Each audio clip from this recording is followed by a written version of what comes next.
Your classroom comeback continues this morning. 5,300 students, they head back to school this morning in the Centennial School District in Bucks County.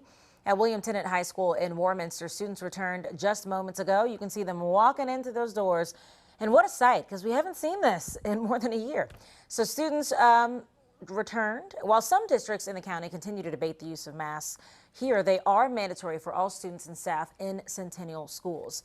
So we want to bring in Superintendent Dr. Dana Bedden, who's joining us live from outside the high school now. Good morning to you. Good morning. How are you?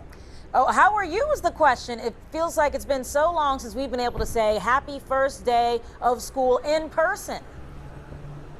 Well, we're awesome because of this opportunity to be in person. Obviously, our goal is to keep our students in school. In person is our preference, but we want to also do it in a healthy and safe manner. So how does it feel? Basically, it seems like all the eyes are going to be on you guys since you're the first school, one of the largest school districts that's starting back today. It's like you're setting the precedent here of how things should be done. Well, I mean, we hope we do it well.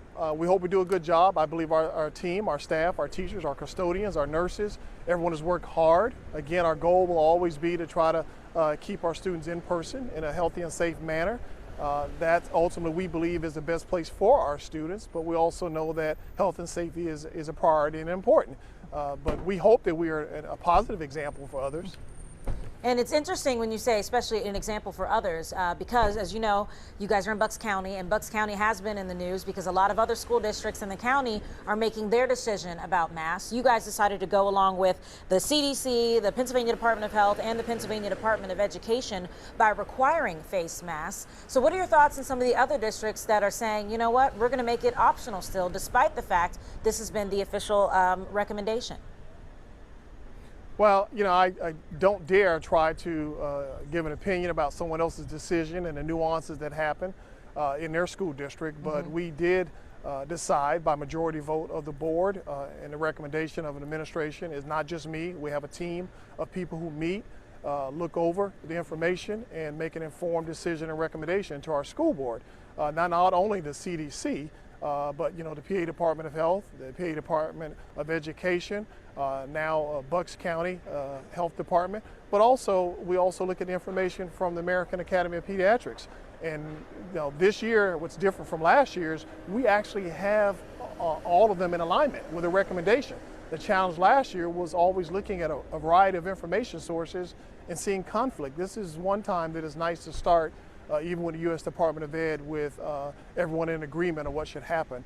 So that was a big part of informing our decisions. I'm not a doctor.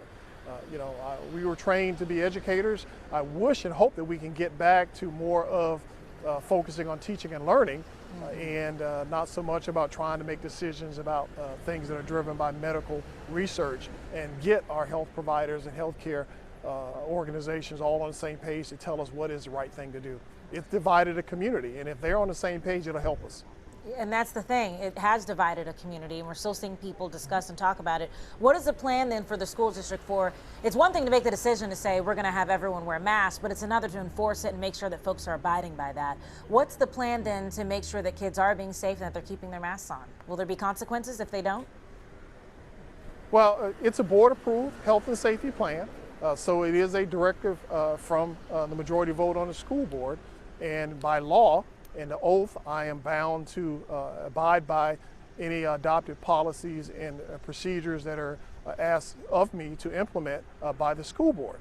So that's not a choice on my part, except for certain exceptions, and in this case, it doesn't have any ethical or health and safety violations that is not within their authority. In fact, Section 510 of the PA Code gives the board authority, we believe, based on our legal counsel advice, and that's 3 different legal firms have given us advice on the board's authority to do this. School districts across the country and in the United States have always had expectations for student behavior and student conduct. So this will be treated the same way. So does that mean detention, you know, and school suspension because you know some people are adamant about not wearing masks? Well, the principals have been asked to, and they will work with our parents to actually make sure that we try to be collaborative in our process. So we have the ability to provide initial response to it with encouraging and also giving masks for those students who may show up maskless. You have the conferences. We also have the ability to call parents and ask them to come pick up their son or daughter if they're not in compliance with the situation, and then hopefully that'll resolve it. But if it continues to be a problem, we have to keep moving forward with the student code of conduct. And then also we have the option for virtual learning. We have both synchronous and asynchronous learning as an option for our students. Okay, well, I know it's quite an interesting position to be in, like you said. Of course, I'm sure you want to just focus on the education part of this, but this is the reality that we're dealing with. Are you guys going to be contract tracing? Because we know that a lot of folks are talking as we get into fall and kids are back in school altogether. We're not sure what's going to happen. I know the health department has said they're not going to be doing it. Does that put that then on the school district to handle?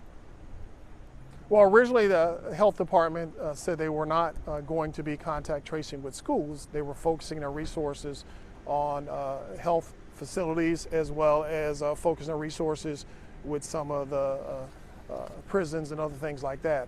A recent decision with a written correspondence from our local health department has changed that. We will continue to collaborate and coordinate with our local health department to do contact tracing and reporting, as well as we will encourage our parents to notify us, and so that we can take the appropriate measures to notify parents within a classroom, an activity, or a group of activities of if there's a positive case that existed within that. It's hard to do contact tracing without the health department involvement, but with the recent decision in Bucks County to reinstitute contact tracing with the schools, we have every expectation that we will work collaboratively with them to accomplish that as best possible. Okay, well, thank you so much. Unfortunately, we're out of time, but we appreciate, I know it's a busy day for you today, Dr. Dana Bedden, but we appreciate that you talked with us, because you guys are the first in our area. So a lot of folks are watching you guys. We hope that you have a great first day, and best of luck this school year. Thank you. We think it's going to be a fun day, an awesome day. Thank you.